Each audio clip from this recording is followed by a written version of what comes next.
गट्टू को भी एक आदत लग चुकी थी, नींद में राइट वाला पैर जोर जोर से हिलाने की। सुनकर आपको हंसी आएगी, लेकिन जब आधी रात में चिंकी पानी पीने के लिए उठी, उसने अंधेरे में जोर जोर से हिलता पैर देखा तो वो जोर से चिल्लाई, मम्मी पापा। मम्मी पापा भागते हुए कमरे में आए, लाइट्स ऑन हुए और उन्होंने चिंकी से पूछा, क्या बात है बेटा, क्या हुआ? वो देखो।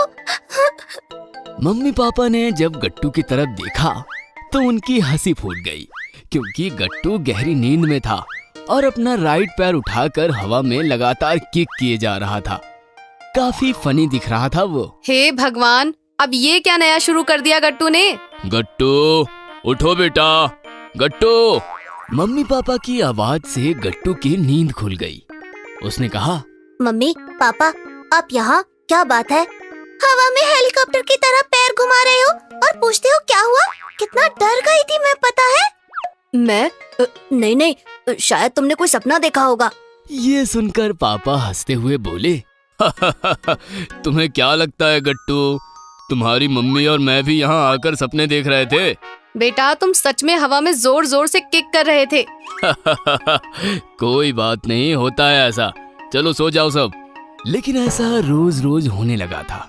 रोज गट्टू गहरी नींद में अपना पैर हवा में हिलाता था और बेचारी चिंकी की नींद उड़ जाती थी। फिर चिंकी ने एक आइडिया किया, उसने गट्टू का वो वाला पैर ही बांध दिया। अब सारी प्रॉब्लम सॉल्व। लेकिन नहीं, गट्टू का बंधा हुआ पैर भी डांस करने लगा और चिंकी ने अपना माथा पीट लिया। हे भगवान! ये कहानी बेडरूम के अंदर ही नहीं रुकी, बेडरूम के बाहर सोसाइटी और स्कूल तक जा पहुंची। दरअसल बात ये थी कि अब गट्टू नींद में ही नहीं, बल्कि जागते टाइम भी एक पैर हवा में किक कर रहा था और उसकी वजह से उसके आसपास के लोग खतरे में आ गए थे। उस दिन तो गट्टू की लात बंटी की आंख तक पहुंच गई और ये बात मिश्रा सर को पता चली तो वो भी परेशान हो गए। गट्टू हवा में लात मारता हुआ चल रहा था। रास्ते में कोई टीन का कैन मिले तो उसे ठोकर मारते मारते घर तक ला रहा था। घर में कैन्स का ढेर हो गया और फिर पापा मम्मी सीरियस हो गए। गट्टू, ये क्या आदत लग चुकी है तुम्हें?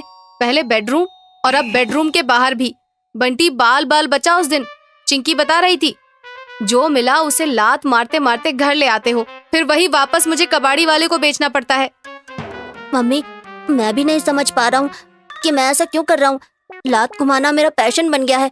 ऐसा नहीं है कि मैं किसी को चोट पहुँचाना चाहता हूँ या फिर किसी को डराना चाहता हूँ, लेकिन मुझे ये समझ ही नहीं आ रहा कि मैं सब कुछ छोड़कर अपनी लात के ही क्यों पीछे पड़ा हूँ।